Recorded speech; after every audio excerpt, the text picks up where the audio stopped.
because I had convinced myself that I had multiple sclerosis, so I went to a specialist in that, and he's the one that told me immediately to start. My scalp started to burn. If you've been experiencing really strange symptoms that no one can quite explain, such as skin burning, itchy skin, chronic headaches, dizziness, chest tightness, or even chest pain, this video might finally give you the answer that you have been looking for. My name is Jodi, and after months of being seriously ill and going to neurologist after neurologist and different specialists, I finally discovered and I was diagnosed with H. pylori. I'm going to be sharing every single symptom that I personally experienced that my doctors could not explain. So outside of the classic H. pylori symptoms such as heartburn, stomach pain, nausea, vomiting, some of these symptoms are so strange, like they have nothing to do with your stomach. This video might be helpful in helping you put the pieces together as to what's going on. And the very first symptom I experienced, and all my symptoms started back in November of 2024. It was sudden severe dizziness.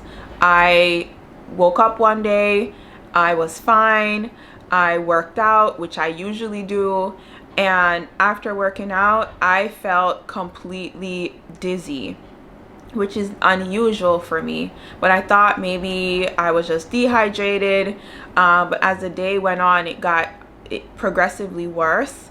I thought I needed some fresh air, so I went outside and I took a walk, and that's when it really hit me. You know what I mean? Like I felt like I was going to faint at any moment, but I kept on walking because I'm just like, what is going on here? I was really trying to figure out, why did I feel so lightheaded?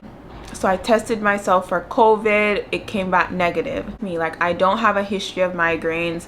I don't have a history of severe headaches or dizziness, so I was just very confused. When I went to urgent care, they diagnosed me with vertigo and gave me meclizine, but I didn't do anything because I did not have vertigo.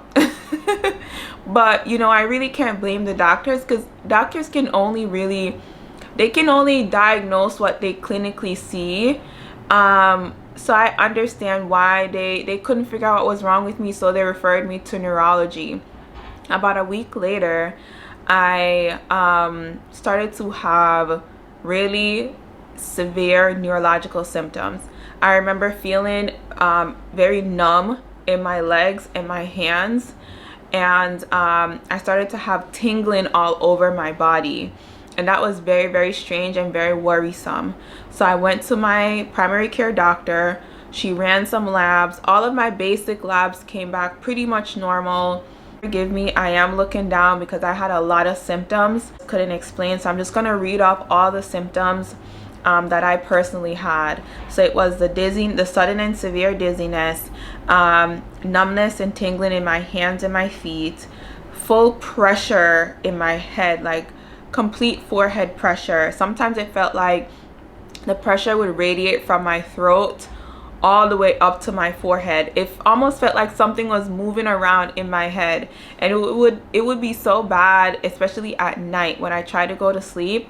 It felt like I was having like an adrenaline rush, and like pressure would just shoot up in my head. I don't know how to explain it, guys. It was just so strange. And if any of you experience something similar to that, please comment down below. The skin zaps started to freak me out. And mind you, all these symptoms I would have either one at a time, and sometimes they will come in clusters.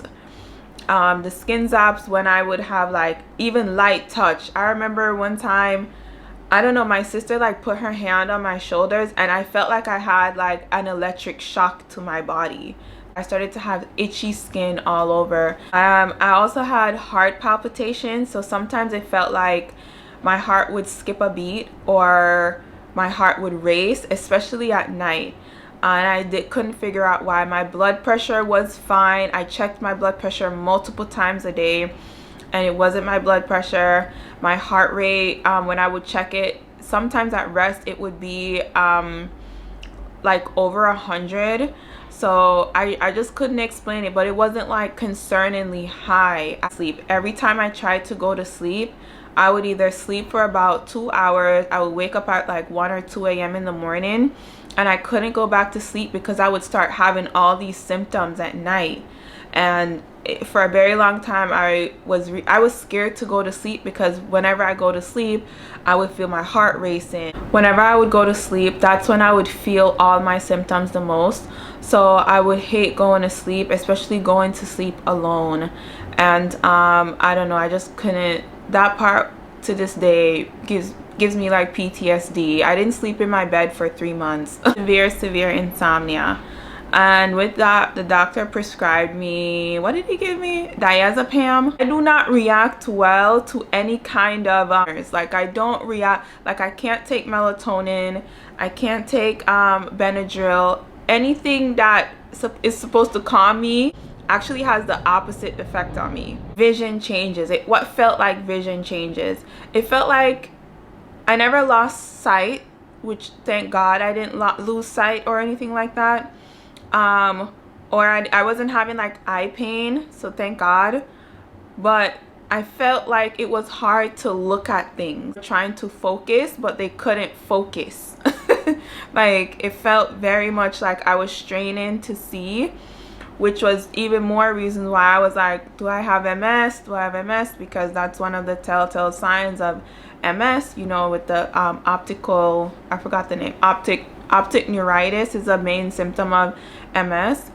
The vision stuff, I did see an ophthalmologist. They did a bunch of imaging tests, all of that. This man said I got 20/20 vision. So I was like, I don't feel like I have 20/20 vision. The thing I experienced was like super red palms. I don't know how to explain this, but like before I got treated for H.Pylori, my palms just looked very red. But if you Google mottled skin, it'll pop up what a mottled skin look like. But my palms were mottled, which usually is an indication of poor circulation. But I didn't have anything wrong cardiac wise, my hand wise. I went to urgent care, got an EKG. I did so many things, y'all. Like my scalp started to burn. My scalp started to burn. Never in my life have I felt my scalp burn.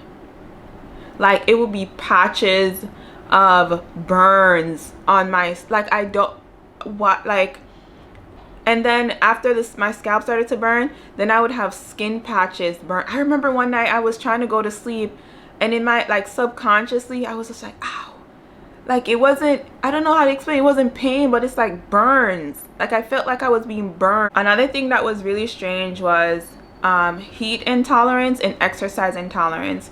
So for 2 months I did not work out. I did not work out because every time I worked out, I felt like I was going to faint. Even light workouts, I had to go really. I remember one time I was walking on the treadmill. After 15 minutes, I felt like there was no blood flow to my brain. Stand being hot. And it's not like I can't stand being hot in general. It's more like if I'm hot, I feel like I'm gonna pass out. Please, like, if anybody has experienced anything like this, please comment down below. Like, I am just so, I'm like, this happened back in November, December. So all throughout the holidays, I was very sick. In late January is when I started to get some relief, when I started to feel better. So about 2 to 3 months I was very ill, and I'm not far removed from it. And to be honest, like, I still don't know what happened. I still don't really, well, H. pylori happened, but I don't know. I'm still kind of like, really? Could H. pylori, could a stomach situation really cause all these neurological symptoms to the point where you think you have a debilitating disorder? Last 2 symptoms that I would say I experienced were I also had like a metallic taste in my mouth, like a weird taste in my mouth, and I also started to have food sensitivities. So after a while, I remember in like January, I was eating papayas every single day. papayas every single day. And then one day I had papaya and my skin, I started to itch everywhere. I was just, and it wasn't like itching like something was itch. It wasn't like, it was like a deep itch. I don't know how to explain it. It felt like an internal itch. Yeah, felt like an internal itch. And then I was like, that's strange. I've been eating papaya for the last 4 weeks every single day. Why all of a sudden I'm eating papaya and my skin is itching everywhere? And then that would then be followed by the tingling all over my body. So it was just a very strange course of events and symptoms, and just days and days in doctor's offices and going to get multiple MRIs of my brain and my spine, and just it was just such a traumatic experience for me, and I'm not far removed from it, and I'm still trying to put the pieces together. And although I have this H. Pylori diagnosis, I don't know, I'm still worried that it might be something else, something deeper, something they missed, because this has also given me severe health anxiety. I wasn't a hypochondriac before, like self-proclaimed, but no, like I literally have health OCD because of this situation. And that's something that I'm still working. Span of 2 to 3 months where I was really having severe symptoms, I saw 3 different neurologists. My second neurologist was really, really good. He's in Manhattan. He specialized in multiple sclerosis because I had convinced myself that I had multiple sclerosis, so I went to a specialist in that. And he's the one that told me immediately to start taking high-dose vitamin D. My vitamin D levels were 23, but even when my vitamin D levels came up, I was still having symptoms. So I don't think it was because I had that low of a vitamin D. And he literally said to me, every week that goes by, your vitamin D levels drop significantly. And I appreciate doctors who also believe in naturopathic medicine and functional medicine, because he was a conventional medicine doctor, but he also believed in supplements and holistic living in order to treat any debilitating disorder. He put me on vitamin D. He also gave me a steroid pack because obviously I was having inflammation that he couldn't figure out where it was coming from. So he did prescribe me steroids. It's like a 6-day or a 7-day course of steroids. It's called a Metro dose pack. And that the side effects from that killed me. And a side effect of taking a steroid pack, if you have a known history of gastritis, well, lo and behold, I ended up having a gastritis flare-up. So I was diagnosed with suspected gastritis 2 years ago, but it was well managed. I didn't go and get an endoscopy done because I thought I can do this on myself. It's just a little bit of stomach inflammation, nothing to it. But back in November, when I started having all these neurological symptoms, I didn't put 2 and 2 together to think, oh, maybe this is linked to my gastritis flare up. No, I wasn't thinking anything of it. But this time around, when my neurologist put me on steroids, and then a month later in January, I had a gastritis flare up, and no other doctors could give me an answer as to why I was having neurological symptoms. I was like, okay, maybe I need to see a GI doctor. Maybe this is not the cause of my neurological symptoms, but maybe my GI, if I get the stomach stuff under control, maybe it'll help. So when I did go see my gastroenterologist, he's amazing. He's also in Manhattan. He said, as soon as I mentioned my very first symptom, he's like, yeah, you need an endoscopy. You need an endoscopy, because I was having a gastritis flare up. So I had like a really severe lump in my throat, lump sensation in my throat. I was having full head pressure. I obviously wasn't keeping food down, but I didn't vomit. And that's kind of what led me to see my gastroenterologist, and he immediately booked me for an endoscopy. I told him about all my neurological symptoms, and he said straight up, I don't know the answer. I don't know if your stomach problems are what's causing the neurological stuff, but let's get this under control. And if it subsides and all the other symptoms go away, then you know that that's what was causing it. And while he was doing the endoscopy, he took biopsies from my stomach. He took a biopsy of my stomach, my small intestine, and my esophagus. And that is a good GI doctor, okay? While they're doing an endoscopy, they need to be doing a biopsy as well, because the endoscopy just shows you what's going on, but the biopsy tells you the cause of what's going on. So when he did my endoscopy, before the biopsy came back, he told me, this is what's happening. You do have chronic gastritis, you do have chronic duodenitis, that I didn't know, and you have H.Pylori. And that's when I got my H.Pylori diagnosis, from my biopsy of my stomach, my small intestines, and my esophagus. He did say I also have erosions all over my stomach lining and my duodenum, and that was not fun to hear. And although erosions are not ulcers, if left untreated, they would have become ulcers. You know what I mean?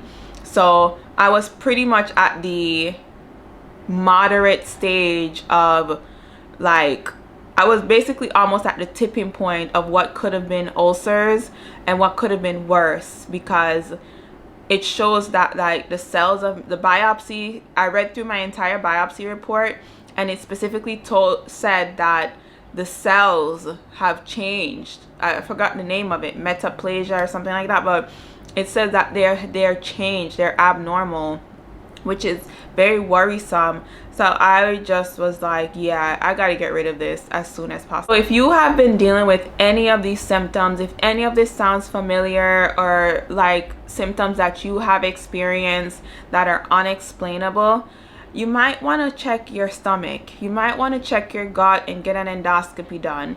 Even if you're having one symptom, you need an endoscopy, because I wish I hadn't put off my endoscopy for so long, but maybe I wouldn't have taken it seriously then. But I went through this journey, I made a lot of mistakes, and I want to share my experience to help someone else, because it was a very scary time for me. It was a very lonely time for me. I didn't know who I could talk to. I was in a very vulnerable position. I live alone, I live by myself, and I just felt like I did not know who I could share this information with without burdening them. It is a very difficult thing to put on someone when you feel like you have a debilitating illness. That is a very, to me, burdensome thing to put on someone else, and I just didn't want to do that. Today I feel so much better. It is May. I started to feel better back in about February. Every day was a journey. There were days where I didn't think that I was ever gonna feel the same again. I just completed my 14-day triple antibiotic therapy, and I'm gonna make a video about that, because that was a journey in and of itself.